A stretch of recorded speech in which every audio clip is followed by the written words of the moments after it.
Bien, pues comenzábamos nuestro noticiario contándole que el presidente electo Gabriel Boric sostuvo la primera reunión ya con sus futuros ministros y ministras en la casona Cañaveral, comuna de Lo Barnechea, instancia donde se revisa el programa de gobierno, se ven cara a cara todos, se ponen de acuerdo en las prioridades que van a tener durante los primeros días. Estamos ya con el director de la Escuela de Gobierno de la Universidad Central, Marco Moreno, para analizar lo que ya sabemos. Marco, primero que nada te saludo, buenas tardes, ¿qué tal?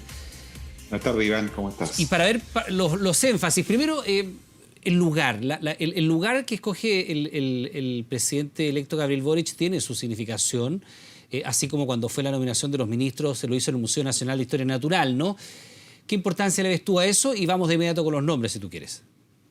Bueno, efectivamente, este es un gobierno que está tratando de construir un relato, ¿no? Una suerte de mito de gobierno, lo que tú decías, el anuncio de los ministros, el colocar a una ministra a cargo de la cartera de Interior por primera vez en la historia de Chile, ¿no? Incorporar más mujeres que hombres en el gabinete, es decir, son los elementos simbólicos que son parte de un relato, ¿no? Parte de un mito de gobierno que está en diseño, y evidentemente esta reunión que buscaba privacidad, pero que se hace en un lugar que tiene ciertamente alguna simbología, porque era un lugar que frecuentaba el presidente Salvador Allende, ¿no? Tenía muchas reuniones en este lugar, ahí en el Cañaveral, la comuna de La Barnechea, como tú dices, y por lo tanto forma parte también, creo yo, de los símbolos que el gobierno busca construir, las señales que busca dar en este relato que está construyendo. Bueno, claro, las señales, el relato, lo que se quiere construir, también los nombres que van apareciendo y chequeando lo que acaba de confirmar la propia futura ministra vocera de Gobierno. Manuel Monsalve fue presentado como nuevo subsecretario de Interior. También va a estar Miguel Crispi en la Subsecretaría de Desarrollo Regional, Claudia Sangüesa de Revolución Democrática, uno de los partidos que había quedado subrepresentados en la nominación de ministros, será la subsecretaria de Hacienda, y Macarena Lobos va a trabajar junto a Giorgio Jackson, pero también aparece Lucía Damer como la jefa de segundo piso. ¿Qué nos va diciendo esta configuración de los subsecretarios? Bueno, confirma un poco que son gente muy del entorno del presidente, ¿no? El caso de Claudia Sangüesa, que siempre sonó como una potencial ministra. El caso del diputado de Revolución Democrática, Miguel Crispi, que también había sonado como ministro y ahora va a jugar un cargo importante en la Subsecretaría de Desarrollo Regional, ¿no? La Subdere, que maneja muchos recursos, mucha influencia. Y la novedad, ¿no es cierto?, es que el subsecretario del Interior va a ser un socialista, militante del Partido Socialista, diputado actualmente del Partido Socialista hasta el 11 de marzo, muy cercana a la candidatura de Paula Narváez, fue su jefe de campaña, ¿no? Y por lo tanto, eso podría también leerse como un guiño hacia esos sectores del PS que se incorporaron más tempranamente a la candidatura de Gabriel Boric, que cruzaron el río, como Maya Fernández, por ejemplo, que fue designada ministra de Defensa mucho más tempranamente, pero que hay que anotarlo de todas maneras en el listado, ¿no es cierto?, de los subsecretarios socialistas, porque evidentemente Manuel Monsalve, que es un diputado, como digo, en ejercicio, que conoce muy bien el funcionamiento del Parlamento, ¿no? Va a jugar un rol clave, porque recordemos que la ministra del Interior, Isquia Siches, no tiene el detalle y el manejo, ¿no es cierto?, de lo que va a ser el tema con el Congreso. Por lo tanto, es bien importante el rol que pueda jugar allí, ¿no es cierto?, el ministro el subsecretario de Interior. También entiendo que fue nombrado de la Subsecretaría de Prevención del Delito, ¿no? Vergara, Vergara. que asumiría en ese cargo también. Que ya cumplió rol en el gobierno de la presidenta Michelle Bachelet y sería además la persona encargada, Eduardo Vergara, de hacer la transición de un gobierno al otro. Ahora es imposible, Marco, no preguntar, porque se ven pocos nombres del Partido Comunista, que es el partido más grande de la coalición del gobierno.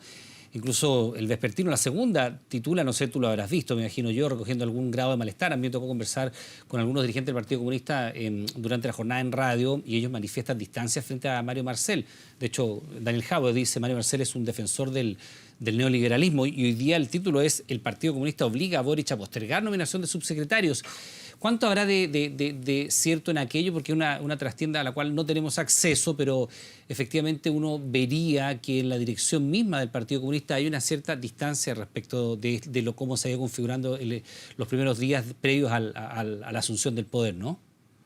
Sí, de hecho, el Comité Central del Partido Comunista que se realizó el fin de semana, el domingo, mostró también, ¿no es cierto?, algunas voces críticas, como tú muy bien dices, respecto de las nominaciones que hemos ido conociendo. Probablemente no la dificultad para poder cerrar bien la participación de los partidos a nivel de la subsecretaría, de los 39 subsecretarios y subsecretarios, ¿no? Evidentemente puede haber sido motivado por una suerte de inconformidad de los partidos políticos, del Partido Comunista sin duda, pero también de los otros partidos políticos del Frente Amplio que vieron que sus expectativas en el gabinete probablemente a nivel de los ministros no es la que esperaban. Recordemos que Revolución Democrática, por ejemplo, ¿no?, uno de los partidos claves del Frente Amplio, solo consiguió dos ministros, ¿no? Uno clave, dos ministros clave porque la presidencia es muy fundamental y también el Ministerio de Educación, ¿no? Pero evidentemente las expectativas que había allí probablemente eran superiores. Y así con el resto de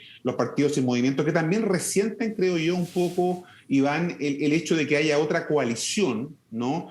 Que está comenzando a tener espacios de poder. Porque recordémosle a los televidentes que aquí lo que está coexistiendo son dos coaliciones, ¿no? Sí. Apruebo Dignidad, fundamentalmente el Partido Comunista, el Frente Amplio y el Frente Regionalista Verde Social, y, ¿no es cierto?, la otra coalición que formaba, vamos a llamar el nuevo Pacto Social, pero en realidad es la exconcertación que está ocupando espacios importantes porque, como lo hemos comentado otras veces, este es un presidente, Gabriel Boric, que no tiene mayorías en el Congreso. Apenas, ¿no es cierto?, tiene 37 diputados de 155 que conforman la Cámara de Diputados y Diputadas. Si le agregamos al Partido Liberal, el PPD y los socialistas, llega a 37 más y con ello suma 74. Aún le faltan 4, ¿no?, para tener la mayoría simple para aprobar proyectos de ley, iniciativas que solo cuentan con mayoría simple. Por lo tanto, es una mayoría frágil todavía la que tiene en la Cámara de Diputados, y eso va a ser un factor bien importante.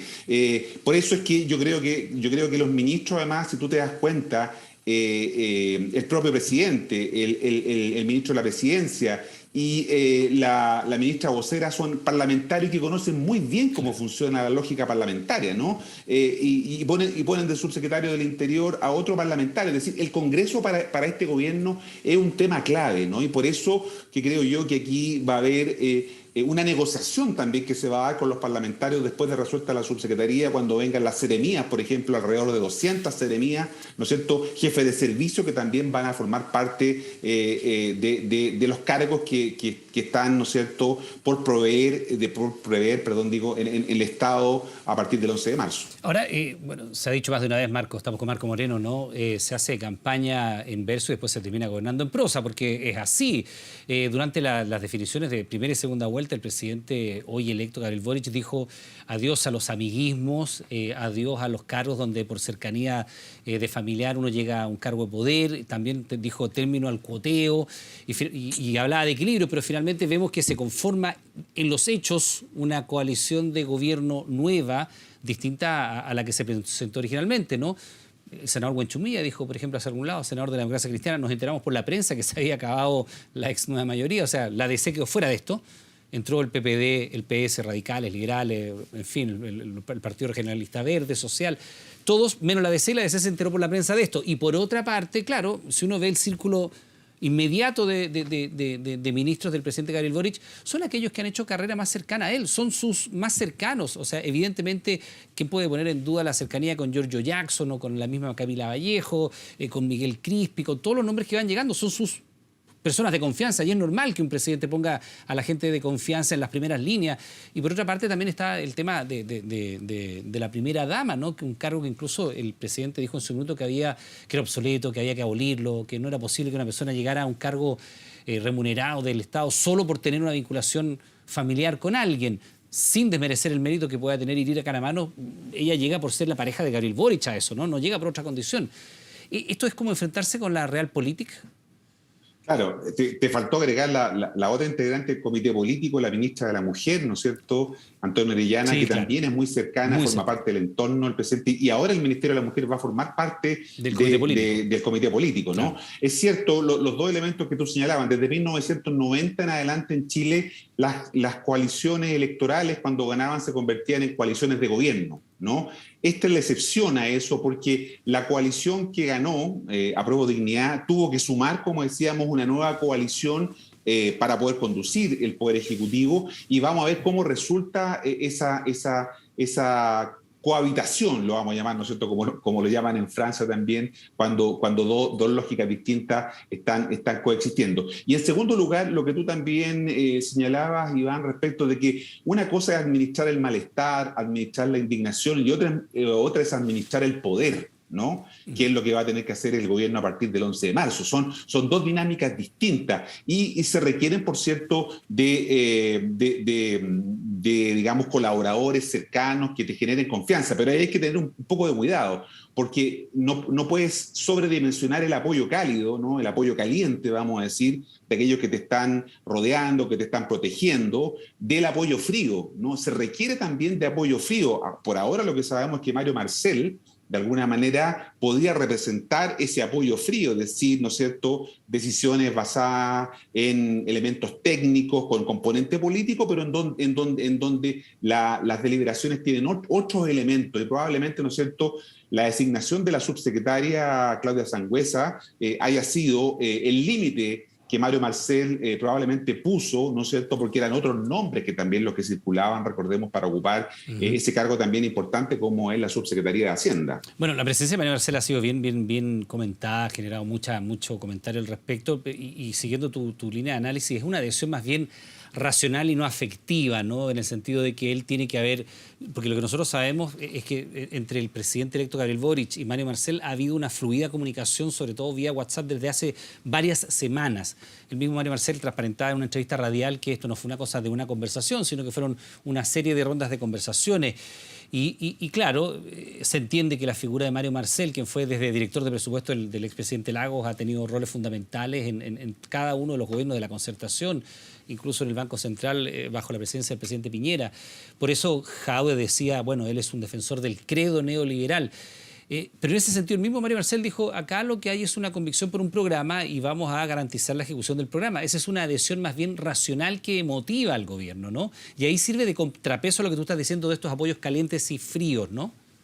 Claro, es muy importante para el gobernante tener esa contención que te da el apoyo cálido, ¿no es cierto?, que te permite y te rodea y te protege, pero también los gobernantes requieren de apoyo frío, es decir, de alguien que le diga, estamos equivocados, no es el camino correcto, hay que hacerlo de esta otra manera, hay que escuchar estos planteamientos. Ese apoyo frío es fundamental y clave para los gobernantes, porque si no se rodean de un círculo, ¿no?, que permanentemente le está hablando al oído, ¿no es cierto?, que deja entrar solo algunas opiniones, que filtra, ¿no es cierto?, las cosas negativas, que lo desconecta de la realidad, y por eso que entonces el apoyo frío es fundamental también para la gestión, para una acertada gestión de gobierno. Yo creo que el presidente probablemente intente matizar, porque lo que hacen los gobernantes de alguna manera es equilibrar estos dos tipos de apoyo, ¿no?, que son importantes y son necesarios, el apoyo caliente, el apoyo cálido y el apoyo frío, ¿no? Y eso de alguna manera es lo que debiéramos aspirar, creo yo, también en las nominaciones de la subsecretaria o subsecretario que nombre, ¿no es cierto?, en los próximos días. Entiendo que el día martes, según lo ha dicho la vocera designada, ¿no? Y por lo tanto tendríamos que esperar también ese elemento que aparezca con claridad, porque es importante para la gestión de gobierno. Bien, pues Marco Moreno, director de la Escuela de Gobierno de la Universidad Central, muchas gracias por esta conversación. Que tengas buenas tardes, muy amable. Chao, Iván, buenas Que tardes. esté muy bien.